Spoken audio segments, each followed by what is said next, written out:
Research is a vital part of medical care. Medications, technology, and treatments go through several phases of testing and measurement before deemed safe for patients.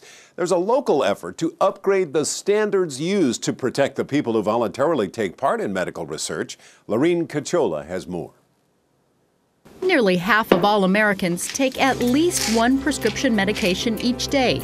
They need to feel confident those drugs will help lower their blood pressure or cholesterol, control their diabetes, or any number of other things.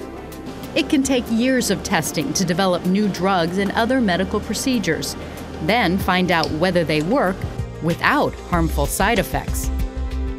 Well, the primary responsibility for the research is the investigator, the principal investigator, the doctor running the research.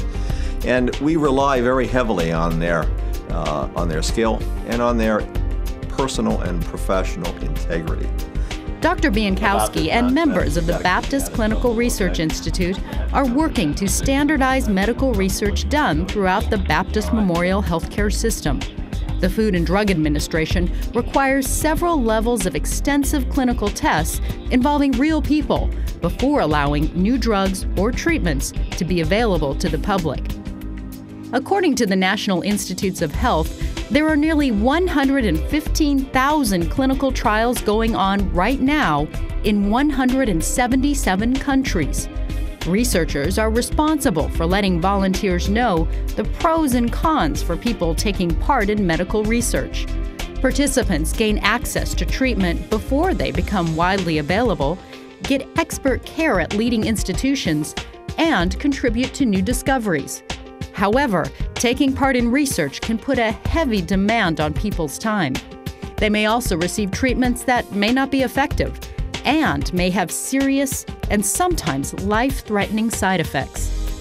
When a patient volunteers to participate in a research study, say here at the hospital or in a doctor's office, that person takes on a second kind of identity. They become a research participant, and that means that they are accepting a set of risks associated with research that they wouldn't ordinarily run if they stayed a patient receiving standard care. In the face of those risks, medical professionals follow ethical codes to protect volunteers, including making sure volunteers know about the risks. Federal regulations provide additional safeguards, including carefully laid out plans with regular review to ensure safety.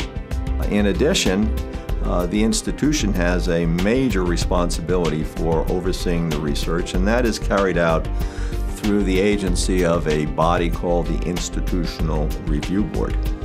IRBs, like this one at Baptist Memphis, are federally regulated groups that approve and oversee any clinical research connected to the institution. Dr. Biankowski says an IRB must contain at least one non-scientist, a person to cut through the jargon to ask questions about what a research study may mean in simple terms. The board also has to do a balancing act between the risks of the research and the possible benefits that would accrue to a person participating in the research. Another function of an IRB is to review the financial aspects of a clinical trial. Research is often paid for by drug companies, and it's important to guarantee there is no undue financial influence on researchers to skew results in favor of a drug or treatment that might be harmful. It's important to maintain the trust of the public in the clinical research enterprise.